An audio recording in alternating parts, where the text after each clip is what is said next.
Hello guys. तो अपना topic है ट्राइकस्पिड स्टेनोसिस। ट्राइकस्पिड वॉल्व जो हमें पता है कि राइट एट्रियम और राइट वेंट्रिकल के बीच में होता है हार्ट के, और स्टेनोसिस का मतलब होता है नैरोइंग, तो इसी वॉल्व का नैरो हो जाना। तो इसका फर्स्ट चीज़ होती है इटियोलॉजिकल कॉजेस, यानी कि क्या करवाते हैं ट्राइकस्पिड स्टेनोसिस। तो उसमें हम बोलते हैं कि भाई मोस्ट कॉमन जो कॉज है वो हमारा होता है rheumatic heart disease. Okay, so RST is the most common cause. क्योंकि RST मोस्ट कॉमन कॉज है एंड वी नो कि RST जो होता है वो मोस्ट कॉमनली अफेक्ट करता है माइट्रल वॉल्व को। Hence, we say कि mitral stenosis and tricuspid stenosis generally coexist।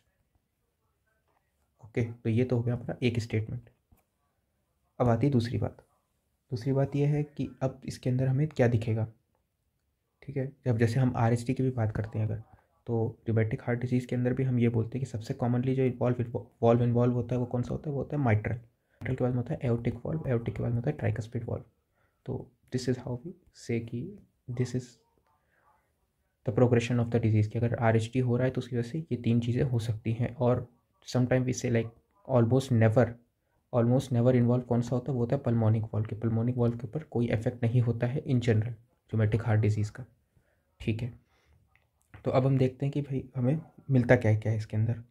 ठीक, तो अगर हम बात करते हैं कि सिर्फ ट्राइकस्पिड स्टेनोसिस की, तो ट्राइकस्पिड स्टेनोसिस जो होता है उसके अंदर हमें क्या क्या मिलता है। उसके अंदर हमें मिलेगा सबसे पहले तो जो राइट साइडेड फीचर्स है हार्ट के। ठीक है, जिसमें हमें क्या क्या मिलेगा, सबसे पहला और सबसे इंपॉर्टेंट चीज़ जो है वो हमें है कि देखो पहले, ओके, और यहाँ पे ये वॉल्व जो है इसका स्टेनोसिस होने लग गया, और ये अपना ये राइट एट्रिया है और ये राइट अपना वेंट्रिकल है।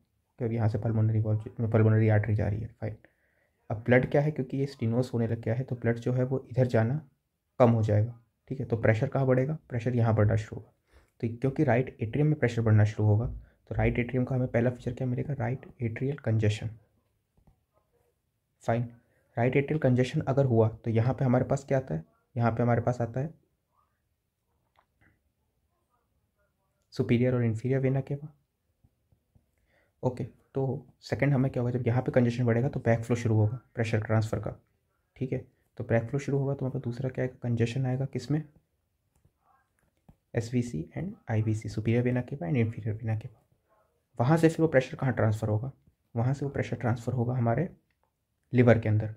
ठीक है, तो उसकी वजह से हमें क्या देखने को मिलेगा, हिपैटोमीगैली। ठीक है, अब हिपैटोमीगैली जो है वो हमें और क्या क्या देखने को मिलेगा, ये ट्रांसफ़र जो हुआ प्रेशर का, इसकी वजह से ये जो प्रेशर ट्रांसफ़र हो रहा है इसकी वजह से ये आ जाएगा पोर्टल वेन में, तो हमें पोर्टल वेन में प्रेशर बढ़ना मिलेगा। ठीक है, पोर्टल हाइपरटेंशन के फीचर्स मिलेंगे, not portal hypertension, portal hypertension के फीचर्स मिलेंगे। उसका रीज़न क्या है, रीज़न ये है कि पोर्टल हाइपरटेंशन के अंदर हिपैटोमीगैली नहीं होता है, लेकिन राइट साइडेड जो ये है ट्राइकस्पिड स्टेनोसिस है जिसके से राइट साइड फीचर है, उसमें हमें हिपैटोमीगैली प्लस पोर्टल वेन में इंक्रीज़ मिलेगा। यहाँ पर अगर आप चाहें तो मैं लिख देता हूँ कि पोर्टल हाइपरटेंशन के अंदर हमें क्या क्या मिलता है, हमें मिलता है पीडल इडिमा। ठीक है, इंक्रीज पोर्टल प्रेशर, और हमें क्या मिल सकता है, हमें एसाइटिस मिलता है। लेकिन इसके अंदर क्या होगा कि हमें पोर्टल वेन का प्रेशर मिलेगा तो उसके सब बाकी फीचर्स तो नीचे के सेम रहेंगे। आपको पीडल इडिमा मिलेगा, ठीक है, आपको जो है एसाइटिस भी मिलेगा। आपको क्या नहीं मिलेगा, जो कोई डिफ्रेंशिएटिंग फीचर है from portal hypertension and right sided congestion, वो ये है हिपैटोमीगैली। ठीक है, कि यहाँ पे आपको ये भी मिलेगा, तो इसको आपको कंफ्यूज नहीं होना है पोर्टल हाइपरटेंशन से। ठीक है, चलिए अब इसके अंदर हमें एक लेट कॉम्प्लिकेशन की अगर हम बात करें कि ट्राइकस्पिड स्टेनोसिस के अंदर ही जो हमने बोला कि हिपैटोमीगैली हो रही है, तो उसका एक लेट कॉम्प्लिकेशन क्या होता है। तो हिपैटोमीगैली का लेट कॉम्प्लिकेशन हमारे पास आ जाएगा सिरोसिस। सिरोसिस ऑफ लिवर जो है वो इसका लेट कॉम्प्लिकेशन है।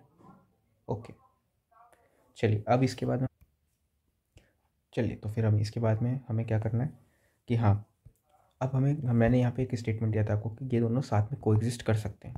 ठीक है, तो इसका मतलब हम क्या बोलेंगे, तो अगर हम ये मानते हैं कि MS और TS यानी कि माइट्रल स्टेनोसिस और ट्राइकस्पिड स्टेनोसिस दोनों साथ में है, तो इसके जो फीचर्स है वो हमेशा सबसाइड हो जाते हैं और इसके फीचर्स प्रोमिनेंट रहते हैं, क्योंकि ऑब्वियसली पेशेंट जो है वो माइट्रल स्टेनोसिस क्योंकि लेफ्ट साइडेड है, तो लेफ्ट साइडेड वॉल्व जो है वो उसके जो फीचर्स होंगे ज़्यादा प्रोमिनेंटली पेशेंट प्रेजेंट करेगा। तो क्या क्या हो जाएगा हमारे अंदर कि भाई अगर माइट्रल स्टेनोसिस है तो अगेन माइट्रल वॉल्व कहाँ होता है, माइट्रल वॉल्व होता है लेफ्ट एट्रिया और लेफ्ट वेंट्रिकल के बीच में। तो यहाँ पे अगर ये वॉल्व स्टेनोस हो रहा है तो यहाँ पे प्रेशर बढ़ना शुरू होगा। यहाँ का जो प्रेशर है वो ट्रांसफ़र हो जाएगा पल्मोनरी वेन के अंदर, जो कि यहाँ से जा रही होगी। ठीक है, ये प्रेशर यहाँ पे ट्रांसफ़र होना शुरू होगा। ठीक है, तो इसकी वजह से हमारे पास जो फीचर्स आएंगे वो क्या क्या आएंगे। हमारे पास सबसे पहले तो आ जाएगा पल्मोनरी इडीमा। पल्मोनरी इडीमा के जो फीचर्स हैं वो कैसे कैसे हमें प्रेजेंट करेंगे, उसकी वजह से पेशेंट आएगा मेनली। तो वो क्या हो जाएगा, ऑर्थोपनिया, और क्या आ जाएगा, डिस्निया, और क्या आ जाएगा, डिस्निया कैसा आएगा, डिस्निया ऑन एक्सर्शन।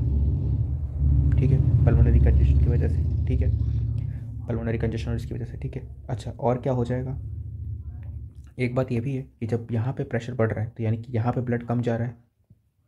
तो यहाँ पे ब्लड कम जा रहा है तो यानी कि यहाँ से जो अपना एओर्टा है उसमें ब्लड कम जा रहा है। तो अगर एओर्टा में ब्लड कम जा रहा है तो इसका मतलब क्या हो गया कि कार्डियक आउटपुट डिक्रीज़ हो चुका है। तो कार्डियक आउटपुट डिक्रीज़ हो चुका है तो इसके अंदर क्या सीन होगा कि कार्डियक आउटपुट अगर कम है किसी के अंदर तो वही अपने पास आएगा, फैटीग, जल्दी थक जाएगा इंसान। और क्या हो जाएगा, एक्सरसाइज इंटॉलरेंस। ठीक है, तो ये सब चीज़ें आएंगी। तो ये सब चीज़ें भी हो सकती हैं अगर एम एस और टी एस साथ में एग्जिस्ट करते हैं तो। ठीक है, अच्छा, अब इसके अंदर हमें देखना है कि आगे क्या होता है। अब क्योंकि एम एस था तो एम एस की वजह से हमारा लेफ्ट एट्रिया का प्रेशर बढ़ना शुरू हुआ। उसकी वजह से क्या हो गया, हमने बात की कि पल्मोनरी सर्किट के अंदर कंजेशन हुआ। ठीक है, उसकी वजह से क्या हो जाएगा, उसकी वजह से हो जाएगा हाइपॉक्सिया। ऑब्वियसली यहाँ पे इतने टाइम तक अगर ये लॉन्ग स्टैंडिंग केस हुआ तो क्या हो गया, बॉडी के अंदर परमानेंट हाइपॉक्सिया है। तो हाइपॉक्सिया के अगेंस्ट में बॉडी क्या काम करती है कि अगर उसको लग रहा है कि ऑक्सीजन नहीं पहुँच रहा है तो वो क्या करेगी, लंग्स के अंदर वो कराएगी पल्मोनरी आर्टरी का हाइपरटेंशन। ठीक है, वैसे कंस्ट्रिक्शन कराएगी, उसके साथ पल्मोनरी आर्टरी हाइपरटेंशन होगा। पल्मोनरी आर्टरी हाइपरटेंशन होगा तो जैसा कि हमारे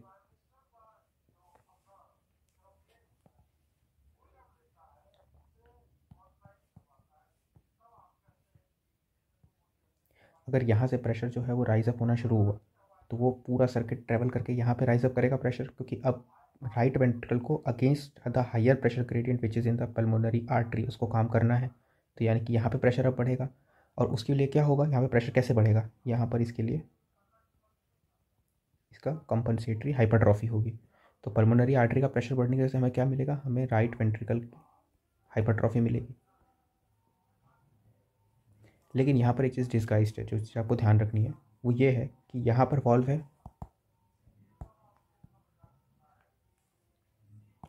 यहाँ पर ये जो वॉल्व है ये प्रेशर ये क्योंकि स्टीनोस्ड है, इन डिस्गाइज आप मान लीजिए या कुछ भी मान लीजिए कि यहाँ पे जो बैकवर्ड फ्लो जो है ना, ये प्रेशर है ना, इसका बैकवर्ड ट्रांसफर नहीं हो पाएगा।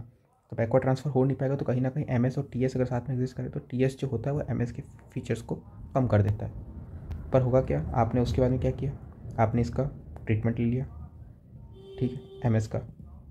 ठीक है, पेशेंट ने ट्रीटमेंट ले लिया एम एस का। तो अगर ट्रीटमेंट आपने कर दिया एम एस का तब फिर क्या होगा, तब फिर हमें सिर्फ टी एस के फीचर्स प्रोमिनेंटली दिखेंगे। और वो फीचर्स क्या थे, मैंने आपको पहले बताया, क्लिनिकल फीचर्स आपको क्या क्या दिखेगा, आपको हिपेटोमेगैली दिखेगा। ठीक है, आपको एसाइटिस दिख जाएगा, आपको और क्या दिख जाएगा, आपको पीडल एडिमा दिख जाएगा। ठीक है, तो ये सब चीज़ें दिख जाएंगी। ठीक है, इसके अलावा आपको क्या दिख जाएगा, आपको वो पोर्टल हाइपरटेंशन। अच्छा, एक चीज़ और, हिपेटोमेगैली को जो पेशेंट है वो कैसे प्रेजेंट कर सकता है, इसको क्या नहीं है, इसको थोड़ा साफ जगह लिख देते हैं। हिपेटोमेगैली को पेशेंट प्रेजेंट करता है as fullness of stomach, fullness of abdomen, क्योंकि उसको तो नहीं पता ना कि भाई कि स्टमक कहाँ है कहाँ नहीं है। फुलनेस ऑफ एब्डोमेन रहेगा वो बोलेगा। ठीक है, कहाँ पर, हमें पता रहेगा कि वो राइट क्वाड्रेंट में, राइट अपर क्वाड्रेंट, वहाँ पे वो मार्क करेगा कि वहाँ पे पेशेंट ये मार्क करेगा कि यहाँ पे फुलनेस है। चलिए, तो अब ये हो गया। अब उसके बाद में अगला अपने पास पॉइंट क्या आता है कि भाई हमें इसके एग्जामिनेशन पे क्या मिलेगा। तो एग्ज़ाम पे आपको दो तीन चीज़ें ध्यान रखनी है। पहली चीज़ तो जुगुलर वेनस प्रेशर। तो जुगुलर वेनस प्रेशर के अंदर आपको इसमें दो फाइंडिंग्स मिलेगी, सीधा याद कर लीजिए फ़िलहाल के लिए। ठीक है, पहली चीज़ आपको मिलेगी लार्ज ए वेव और दूसरी आपको मिलेगी ब्लंटेड वाई वेव। हमें कैसा वो मिलेगा, जो मरमर्स हैं। तो मरमर्स हमें इसमें किस तरीके के मिलेंगे, तो मरमर आपको याद रखना है कि इसके अंदर आपको मिलेगा मिड डायस्टोलिक मरमर। ठीक है, उसका रीज़न क्या है मिड डायस्टोलिक मरमर मिलने का, कि यार देखो जो ब्लड है सो मिड डायस्टोलिक मर्मर इसमें क्यों आता है? तो मिड डायस्टोलिक मर्मर इसके अंदर इसलिए आता है क्योंकि देखिए, हम पहली बात तो मिड डायस्टोलिक मर्मर का मतलब क्या हुआ, तो लेट्स से कि यार ये S1 है, ये S2 है, देन ये S1, ठीक है। तो मिड डायस्टोल कब होगा? तो मिड डायस्टोल कब होगा हमारे, obviously between S2 and S1, ठीक है। इसी टाइम पर हमें पता है कि यार यहाँ पर इस टाइम पर अपने एओर्टिक वॉल्व और पल्मोनिक वॉल्व बंद होते हैं, ठीक है। और इसके बाद में फिर अपना माइट्रल वॉल्व और ट्राइकस्पिड वॉल्व खुलता है, ठीक है। तो होगा क्या इसके अंदर, मिड डायस्टोलिक। इसका मतलब क्या है कि during the mid of the diastole the intensity will be maximum. Okay, so here it is the mid diastolic nerve. At the mid of the diastole, it is a crescendo decrescendo type, means the intensity will rise as the pressure rises, as the more blood passes through the valve, and it reaches to the certain point which is in the mid of the diastole of ventricle. ठीक है, तो mid diastole, and then the intensity of the murmur decreases. Okay, then the problem is कि यार जो ये mid diastole murmur है ना, ये दोनों में मिलता है, ये हमें माइट्रल स्टेनोसिस में मिलता है या ट्राइकस्पिड स्टेनोसिस में मिलता है। तो अब इन दोनों को डिफ्रेंशिएट कैसे करोगे?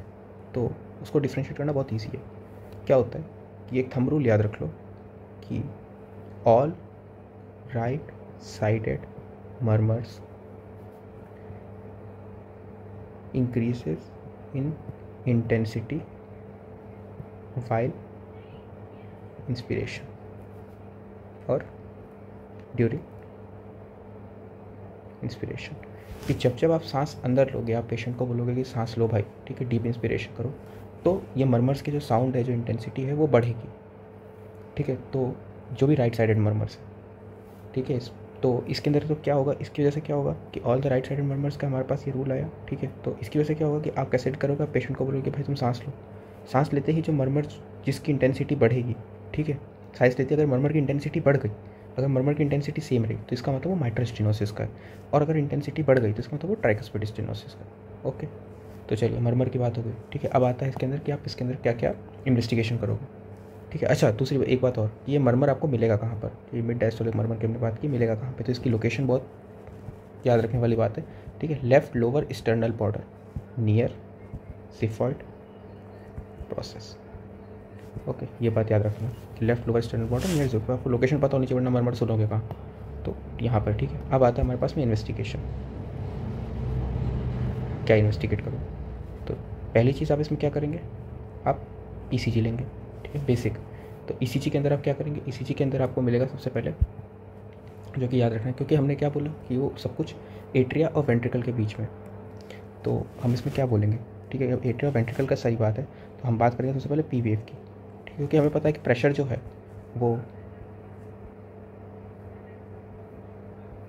राइट एट्रिया से राइट वेंट्रिकल में जाने में दिक्कत हो रही है क्योंकि स्टेनोसिस यहाँ पर है, तो प्रेशर बिल्डअप यहाँ पे हो रहा है। तो प्रेशर बिल्डअप यहाँ पे होगा तो हमें क्या बताया था कि राइट वेंट्रिकल का, राइट एट्रिया का क्या होगा, हाइपरट्रॉफी होगी, ठीक है। क्योंकि जब प्रेशर इंक्रीज़ होगा तो वो क्या करेगा, यहाँ पे जब राइट वेंट्रिकल के अंदर प्रेशर बढ़ना शुरू होगा, अगर MS साथ में, और अगर नहीं है तो यहाँ पे वैसे भी क्योंकि ब्लड यहाँ पे जा नहीं पा रहा है, तो राइट एट्रियम का क्या होगा, राइट एट्रियम का डायलिटेशन होगा, ठीक है। तो सबसे पहले तो हमें P वेव में क्या मिलेगा, तो P वेव की हमें जो हाइट है ना वो ड्रामेटिकली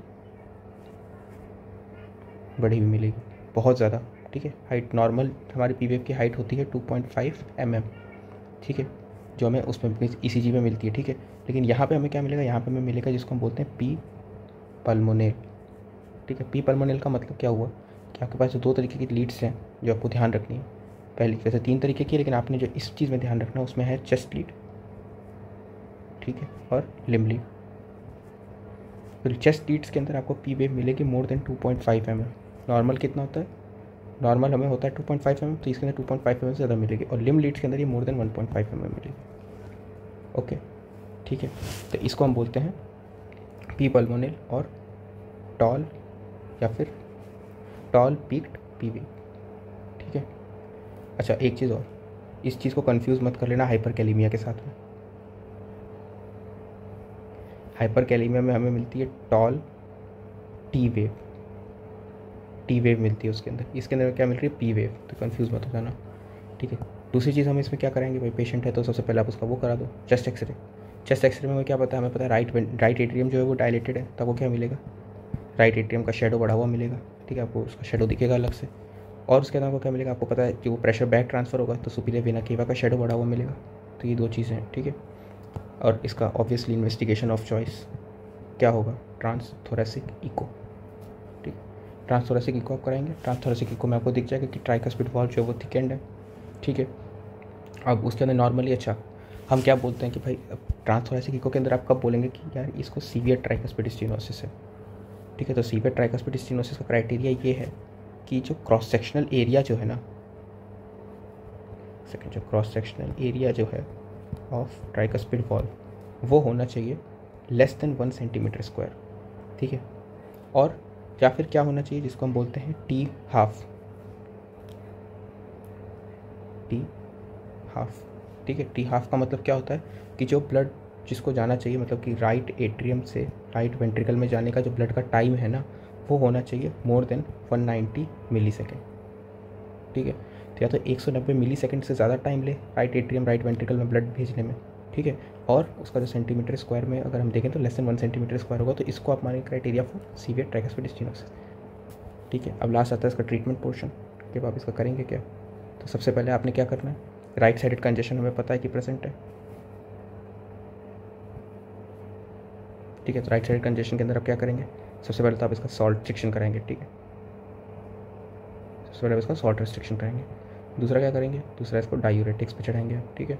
डायूरेटिक्स देंगे इसको क्योंकि आपको उसका एसाइटिस एंड पीडल एडिमा को कंट्रोल करना है, ठीक है। उसके लिए आप पीडल एडिमा के लिए आप ये भी बोल सकते हैं कि थोड़ा भाई लेग को एक हाइट पे रखो और सोते टाइम और ये सब, ठीक है। उसके बाद में आप क्या करेंगे भाई, आपको क्योंकि हमें पता है कि क्योंकि राइट वेंट्रिकल में ही ब्लड कम आ रहा है, तो इसका मतलब क्या है कि भाई लंग्स में ब्लड कम जा रहा है, ठीक है। तो उसको डिस्निया वगैरह होगा ना, जो हमने पहले ही बात की थी। तो इसके लिए आप क्या बोलेंगे कि भाई थोड़ी टाइम के लिए आप रेस्ट्रिक्ट करो फिजिकल एक्टिविटी। और चौथी चीज़ क्या हो जाएगी, आप करो एलिवेट, जो हमने पहले बोल दिया कि यार elevate the lungs, elevate the legs for the pedal oedema, तो जो भी है, ठीक है। उसको वो आपको नॉर्मल उसमें एडवाइसेस में देनी है, ठीक है। जो आपको ड्रग है वो आपको यही है, डायूरेटिक्स आपको देने पड़ेंगे, कंजेशन है। डेफिनेटिव ट्रीटमेंट इसका कैसे करेंगे, अब ड्रग्स जो है वो डेफिनेटिव ट्रीटमेंट तो कोई प्रॉब्लम तो वॉल्व के अंदर है, तो आप क्या करेंगे, आप करेंगे 2 चीज़ें, या तो आप करें, ठीक है, ट्राइकस्पिड वॉल्व का रिपेयर, ठीक है। ये किया और इसके 2 आउटकम्स निकल सकते हैं, या तो आप ये कर ही नहीं पाएंगे, ठीक है, नॉट पॉसिबल, ठीक है। नॉट पॉसिबल क्यों, क्योंकि यहाँ पे सीवियर ट्राइकस्पिड स्टेनोसिस है। और या फिर दूसरी चीज़ क्या हो सकती है, दूसरी चीज़ हो सकती है आपने ये किया पर ये फेल हो गया। आइदर वे में आपने क्या करना है, इसके बाद में आपने इसमें करना है प्रोस्थेटिक वॉल्व रिप्लेसमेंट, ठीक है। खत्म, प्रोस्थेटिक वॉल्व रिप्लेसमेंट किया, आपका हो गया, ठीक है। अच्छा एक चीज़ और, अगर आपको ये चीज़ कहाँ पे हमने पढ़ी थी, यहाँ पर कि अगर माइट्रल स्टेनोसिस और ट्राइकस्पिड स्टेनोसिस जो साथ में प्रेजेंट है, तो यहाँ पे अगर आपने आइडेंटिफाई कर लिया इस जगह पर कि ट्राइकस्पिड जो है आपने ट्रीटमेंट किया जिस टाइम एमएस का, आपको पता चला कि उस समय टीएस भी प्रेजेंट है, तो आप इन दोनों का साथ में ही ट्रीटमेंट कर सकते हैं। क्या, वही बलून वैल्वोटोमी, ठीक है। आप दोनों के लिए कर सकते हैं, एमएस के लिए तो माइट्रल स्टेनोसिस के लिए तो वो ट्रीटमेंट ऑफ चॉइस है बलून वैल्वोटोमी, और आप उसी को टीएस के साथ भी कर सकते हैं। लेकिन अगर आपने उस टाइम नहीं किया और टीएस के फीचर्स आप प्रोमिनेंट होने लगे, यानी कि टीएस सीवियर हो चुका है, तो फिर अब आप वो नहीं कर पाएंगे। तो फिर आपको यहाँ पे या तो रिपेयर में जाना पड़ेगा या फिर प्रोस्थेटिक वॉल रिप्लेसमेंट में जाना पड़ेगा। तो यार कोई भी डाउट हो तो बता दीजिएगा, कि आप लोगों को कुछ समझ में नहीं आया तो कमेंट में लिख दीजिएगा। ओके, जय हिंद, बाय।